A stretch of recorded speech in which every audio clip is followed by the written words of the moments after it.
shouldn't have listened.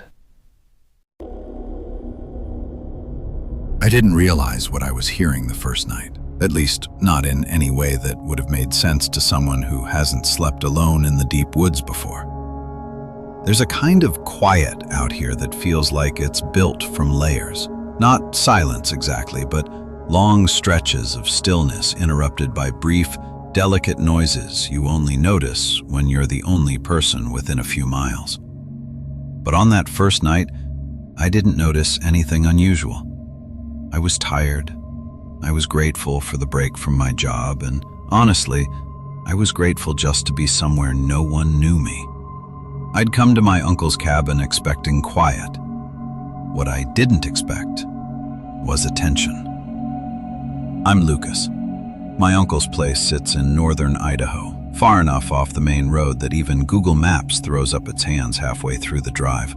He gave me directions over the phone, told me where the turnoff was, told me which fallen log meant I'd gone too far.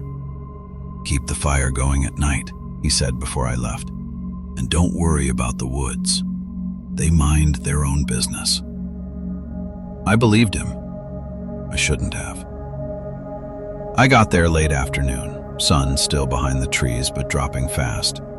The cabin was exactly what I imagined. Small, square, a few decades old, and built on top of thick wooden beams that creaked when you stepped on them. A porch big enough for 2 chairs and a pile of firewood. A metal chimney like a crooked finger pointing upward. The forest was right there behind it, closer than I remembered from childhood visits, almost pressed up against the back wall, the pines leaning in like they'd been waiting. The first night was easy. I made a simple dinner, listened to the stove crackle, walked outside once before bed. The air had that sharp mountain cold that tastes like snow even when there's no snow. The world was still. I breathed in, breathed out, felt fine. Then, right before I went inside, I heard a single crack, a branch snapping. Not heavy, not loud, just intentional. I turned toward the forest automatically. Nothing. I waited a little longer. Still nothing. I went inside, shut the door, told myself it was a deer. It probably was. That's how slow dread works. You get soft warnings long before anything makes sense. Night 2. The pacing started. I woke up around 1:30 a.m., not because of a sound, but because I suddenly felt awake. Not startled, not frightened, just awake in that way you are when your body is responding to something before your brain understands it. I lay still for a minute. The cabin creaked normally. The stove hissed. The wind nudged the trees. And then I heard it. Crunch. Pause. Crunch. Pause. Footsteps. Slow ones. Deliberate ones. At first, I thought I was hearing things, but the rhythm was too regular, too human. Something was walking along the tree line behind the cabin, moving left to right, step by step, never speeding up, never slowing down. I listened until the footsteps stopped. I didn't get out of bed. I didn't look through the window. I just lay there until my breathing matched the stove's crackling rhythm and eventually drifted off again. In the morning, I convinced myself it was an animal. The mind can make a lot of things sound like footsteps when it wants to. Night 3. The pacing returned. This time, I heard it earlier, before I'd fallen asleep. I was sitting at the small kitchen table, reading, with only a single lantern on. The back window was dark and reflective. I kept glancing at it without meaning to. The footsteps started the same way. Crunch, pause, crunch, pause. But hearing them while fully awake was different. I could feel the distance. Whoever or whatever was walking at the edge of the trees was keeping the same path, the same pace, as if tracing a boundary. At one point, the footsteps stopped, not faded, stopped. A full minute passed. Then they started again, this time from farther right, like the walker had reset their position silently and begun pacing back in the opposite direction. Animals don't do that. Not in that way. Not at that pace. I turned off the lantern, stood perfectly still, and watched the black glass of the window. A shape moved. Just a suggestion, a vertical distortion between two trunks. I blinked and it slipped back into stillness. I slept badly that night. Night 4. I heard breathing. The pacing didn't start right away. Instead, I woke up to the sensation that someone was close to the cabin, very close. So close that I held my breath without meaning to. Then I heard it. A long inhale, a slow exhale, right outside the wall behind my head. My body locked up instantly, not out of fear, but out of recognition. Someone was leaning against the cabin, breathing, listening. I stayed still for what felt like half an hour. Eventually, the sound moved, soft, careful steps shifting along the back wall until they stopped right below the bedroom window. The glass creaked. Not loudly, just the tiniest flex, like someone was pressing their forehead against it from the outside. I didn't roll over to look. I couldn't. I stayed awake until sunrise. Night 5. I moved the bed, dragged it into the living room, away from the back wall entirely. I told myself it was temporary, that it was just for a night or two, that I needed sleep. It didn't matter. I was drifting off when I heard the roof creak. One soft groan of old wood, then another, then another. Something was walking across the length of the cabin very slowly, shifting its weight with a patience that didn't feel human. Dust drifted down from the ceiling, catching in the firelight. The steps reached the front wall and stopped. Then a long scrape traveled downward, across the siding, across the window, across the porch support, until it reached the ground with a muffled thump I felt in the floorboards. A long silence followed. Then the door handle rattled. Just once, then again, and then nothing. I didn't sleep. Night 6. The pacing returned, but this time it wasn't behind the cabin, it was closer. I was sitting in the dark, lights off, stove low, listening for anything that felt familiar. The woods were quiet, dead quiet. Even the wind had stopped. Then I heard footsteps on the porch. Not boots, not bare feet. Something in between. A slow step, a pause, another slow step. The boards creaked under the weight. The steps stopped right outside the front window. For nearly 3 minutes, nothing moved. Then the curtains shifted inward as if someone outside had exhaled a long, slow breath against the glass. I didn't move. I let the moment stretch. Sometimes silence is worse than sound. Eventually, the presence pulled back. Board by board, the porch creaked again as it stepped away. That was the first night I packed my bags. I didn't leave, not yet, but I put everything near the door and slept sitting up in a chair with the keys in my hand. I thought that would be the last night. But night 7 was the one I can't forget. It started before midnight. I was lying in my sleeping bag on the floor, far from any window, and I heard something new. A click, like a fingernail tapping against the lowest part of the cabin wall. Then another, moving slowly around the cabin in a wide arc. When it reached the back wall, I held my breath. The tapping stopped. Silence stretched so long my ears started ringing. Then the cabin floor dipped, just slightly, like someone had stepped onto the back beam from the outside. You don't hear that sound unless you've lived in a wooden cabin long enough to know its weight distribution. This wasn't an animal. The shift was too controlled. A shadow passed across the front window, just a fraction of a second. Something tall. Something that moved without sound. I didn't move until sunrise. Morning. The footprints were back. Only this time there were more of them. Not shoe prints, not animal prints. Long depressions spaced unevenly, like something was trying to imitate a person's stride but didn't fully understand how. They led from the cabin directly into the trees, and then stopped. Not faded, stopped. As if whoever was walking had simply lifted themselves upward and disappeared into the branches. That was the morning I left. I drove off before making coffee, before checking the cupboards, before doing anything but locking the door behind me.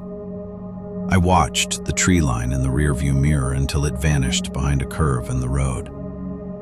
I stayed with my uncle that night. When he asked how the cabin was, I lied. He didn't believe me. "People don't stay long out there," he said quietly. "You're the first one in years who lasted a full week." He didn't explain. I didn't ask. I went home the next morning. For 3 months, nothing happened. Then 2 nights ago, I woke up in my apartment to a familiar sound. A soft creak above my head. Not from the heater, not from the pipes, from the ceiling. My building doesn't have an attic. There's nothing above me but roof. Dust drifted down from the corner where the wall meets the ceiling. A long, slow line, like someone was dragging their fingertips across the beams. The sound moved to the window. The glass chilled instantly. My breath fogged in front of me. The pressure stayed there for several long minutes. I didn't move. I didn't blink. When the pressure finally lifted, I exhaled for the first time in what felt like minutes. This morning, I opened my blinds. Across from my building is another apartment complex with tinted windows that catch reflections perfectly in the early sunlight. Most mornings, I see myself in that reflection, or sometimes nothing at all. Today, I saw a shape standing in my window. Still, tall, head tilted, watching me sleep. But I wasn't standing there. I was still in bed. The reflection lingered for a moment. Then, very slowly, it stepped backward into my room's reflection and disappeared from the glass. I haven't opened the blinds again. I don't think it needs windows anymore. I didn't wake up because of a noise. I woke up because the house felt wrong. There's a type of silence that only exists when something is holding its breath. That's the best way I can describe it. It wasn't sleep paralysis yet, not the full body lock I get sometimes. More like I was floating just under consciousness, unable to move but awake enough to feel the room watching me. My eyes were half open, facing the far wall. The bedroom door was behind me, out of sight. And from that doorway came the softest sound. Not footsteps, not breathing, but the faint drag of skin against wood. Back and forth. Back and forth. It wasn't the rhythm of walking, more like something standing still and shifting its weight, testing the floor. My throat tightened. I tried to turn my head, but only my eyes moved, blurring the edge of my vision. Sleep paralysis had its hand around me now, slow but steady. Then the sound stopped. Something pressed the mattress behind my calves, Not a hand, not a body, just pressure, as if a long shape leaned over the bed. A shadow stretched across the wall in front of me. It didn't match anything in the room. It bent where shadows don't bend. It thinned where bodies don't thin. Then something exhaled beside my ear. Not a whisper, not breath, just the space between words. My body unlocked all at once, jolting upright. The shadow snapped upright too, a long, straight line at the edge of my vision. I didn't look at it. I don't know why. Instinct told me that if I acknowledged it, if I faced it, it would move. My wife shot up beside me, gasping like she'd been startled awake by the same dream I was trying to escape. "What's wrong?" she whispered. I stared at the foot of the bed, at the darkness pooling there, heavy and waiting. "Is someone standing there?" she asked. The shadow leaned forward. I didn't answer. I couldn't. When the paralysis faded, I turned on every light in the house. We stayed awake until sunrise. I convinced myself it was a hallucination brought on by stress, dehydration, a late dinner. Anything but the truth. That was night 1. Night 2 was not as kind. I woke to the sound of the living room TV turning on, static humming through the walls like a swarm of insects. I checked the time, 3:03 a.m. My wife was asleep beside me, breathing slow and even, but someone else was awake. When I stepped into the hallway, the glow of the TV flickered across the walls, stroking them in slow pulses. The static wasn't uniform. It hissed in bursts as if responding to movement. I reached the living room and froze. Something was sitting on our couch. A shape. Tall, thin, bent slightly forward the way an elderly man leans to see the screen better, except this thing wasn't watching the static. Its head was tilted away from the TV, toward me, as if it had been waiting the entire time for me to enter the room. The longer I looked, the less human it became. Its shoulders sat too high, its arms hung too low, and its spine curved forward like a bow carrying too much weight. I stepped back slowly. The figure leaned forward in perfect sync with me, not toward the TV, toward me. I shut the bedroom door behind me and locked it. I didn't sleep again. Night 3, I didn't wait to fall asleep in the dark. Every light stayed on, every curtain stayed open. I turned the TV toward the wall. I unplugged everything that could power on by itself. We tried watching a movie until late. My wife eventually drifted asleep beside me on the couch. I sat there, eyes burning, refusing to blink too long. Around 2:40 a.m., the hallway grew colder. The kind of cold that doesn't startle you, it slides over your skin like a hand. A shape passed through the doorway.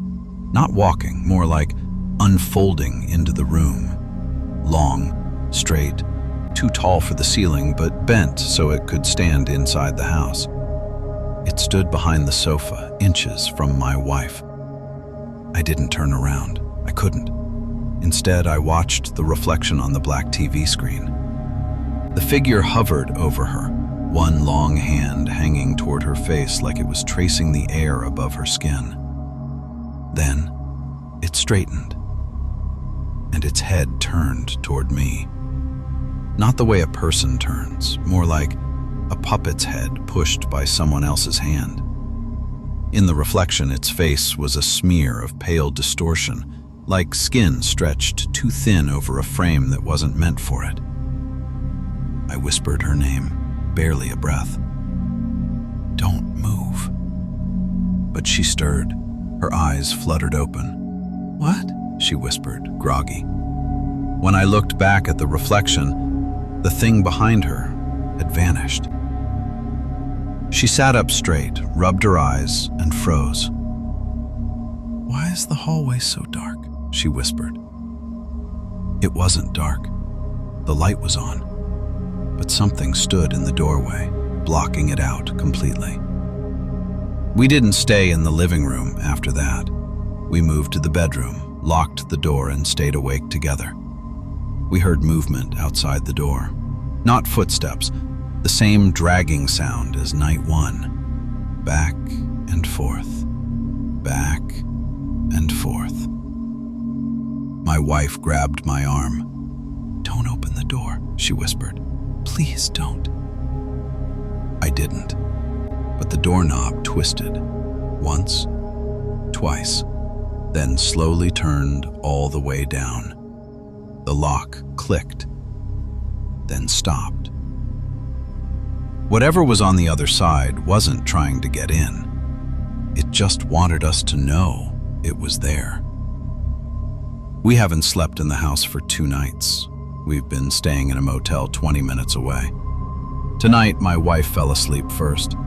I sat beside her, scrolling through my phone, telling myself the world outside the motel room was normal. Around 1:15 a.m., the TV in the motel room flickered on. Static. The same pattern, the same hiss, the same pulsing glow. I turned toward my wife to wake her and froze. In the reflection on the TV screen behind us, a tall shape stood in the far corner, patient, silent, head tilted the same impossible way. We left our house behind, but it didn't stay there. It learned how to follow. I used to run that trail almost every evening. Not because it was beautiful, honestly, it wasn't. Just a narrow dirt path behind my neighborhood in northern Oregon, slicing between pine trunks and thorn bushes, weaving deeper than you'd expect from a suburban trail. But it was quiet, predictable, comforting in the way familiar routines are. Until the night, it wasn't. The trail had a particular rhythm: crickets, wind, the crunch of gravel under my shoes. That evening, the soundscape felt off, muted, like the forest was trying to hear something. Hailed a mile in, I slowed near a bend where the path curved around a dead log. That's when I saw the footprints. Long, deep, barefoot. Except they weren't shaped like feet. They were too elongated, too narrow in the middle, and the toes, if that's what the marks were, seemed to drag behind, carving thin grooves in the mud. I told myself it was an animal, or rain runoff, or anything that didn't involve someone walking barefoot in February. I kept running, but something paced me just inside the tree line. Not a person, not an animal. Something heavier, but lighter on its feet. Always out of sight, always exactly matching my pace. Slow when I slowed, fast when I sprinted, pausing when I stared too long into the trees. I tried to ignore it until the last half mile, when it stepped out onto the trail behind me. I didn't hear it. I felt it. A weight in the atmosphere, a pressure on the back of my skull. I didn't turn around, didn't want to. I ran home without looking back. The next day I checked the trail in daylight. The footprints were still there, but now there were more. Fresh ones leading toward my neighborhood, toward my street. I told myself maybe kids had played in the mud. Maybe someone tossed a plank of wood into the ground to make weird shapes. I told myself anything that made more sense than a creature walking upright with feet longer than my forearms. I didn't run that day, but the forest seemed closer, like the tree line behind my yard had shifted an inch or two overnight. I returned to the trail 2 days later because I needed proof that I hadn't imagined everything, that it was still just a normal running path. And the first half of the run felt normal. Birds, wind, gravel. Then halfway through, something changed. The forest went silent. not quiet, silent. No birds, no insects. Even the wind felt like it had stopped mid-breath. The absence of sound hit me so hard it felt physical. I stood still, and something stood still with me. I could feel eyes on my back, low at first, like something crouched, then suddenly higher, as if it rose to full height. I didn't turn around. Not because I was brave, because my body refused to obey. When I finally forced myself to walk forward, the sensation of being watched didn't fade. It followed, step for step, breath for breath. Half a mile from home, I broke into a sprint, lungs burning, throat tight. When I burst out of the forest, I finally turned. The trail behind me was empty, but the footprints continued all the way to the edge of the paved road, to where the woods ended and people's houses began. That night I woke up to a faint scraping outside my bedroom window. Not animal scratching, not branches swaying. A slow drag, like long fingers pulling across glass. I didn't get up, didn't look. I lay still until the sound stopped. When the sun rose, I inspected the window. Nothing. Except the grass outside looked flattened, not trampled, but pressed, as if something tall had crouched there for hours. For a week, every evening followed the same pattern. At 11:40 p.m., something walked behind my house. Always the same path. Grass, gravel, circling my home in one slow orbit. Sometimes it paused beneath the window. Sometimes it stood in the far corner of the yard where the shadows pooled deepest beneath the pine trees. One night, I heard it exhale, a long, low breath that fogged the screen. I stopped sleeping after that. The worst night came on a Thursday. I knew something had changed the moment I stepped out of the shower. The house felt smaller, tighter, like the air had been compressed from the outside. When I reached the living room, the curtains were open. I never leave them open. And outside, standing just beyond the glow of the porch light, was a shape. Tall, still, facing the house, facing me. The head was tilted too far to one side, as if the neck had broken decades ago, but never stopped holding the skull upright. I thought I was imagining it, a shadow from a tree, my own paranoia. Then the shape took a single step forward, slow, deliberate, like it wanted me to hear that it had weight, that it belonged here, in my world, on my grass. I closed the curtains gently, didn't run, didn't make a sound. I sat on the couch in the dark, heart pounding, every sense stretched thin. 10 minutes later, the porch light turned off by itself. I didn't look outside again. This morning, something new happened. My running shoes were on the porch, not where I left them, placed neatly side by side facing the forest. An invitation, or a demand. Behind them, in the dirt, were fresh footprints, longer than before and spaced wider apart as if whatever walked on them had grown taller overnight. Tonight, I keep seeing something shifting in the tree line. Not shapes, shadows, moving against the direction of the wind. And just now, as I write this, I heard the back gate creak open. Once, twice. Then the soft crunch of leaves as something stepped into my yard. I think the forest is finished waiting, and the trail isn't following me anymore. It wants me to come back. I wasn't supposed to be living in that house alone. My brother and I were supposed to share it, our late uncle's old place in rural Pennsylvania. But he backed out at the last minute, said the commute was too far, said the place felt wrong. I laughed at him, called him dramatic, told him wood settling and old plumbing didn't count as haunting. I hadn't even spent a night there yet. The house was built in the 40s, stone foundation, narrow staircases, wood that groaned like tired old bones. It smelled like dust and cedar, and the basement had that cold earth scent you only get from very old homes.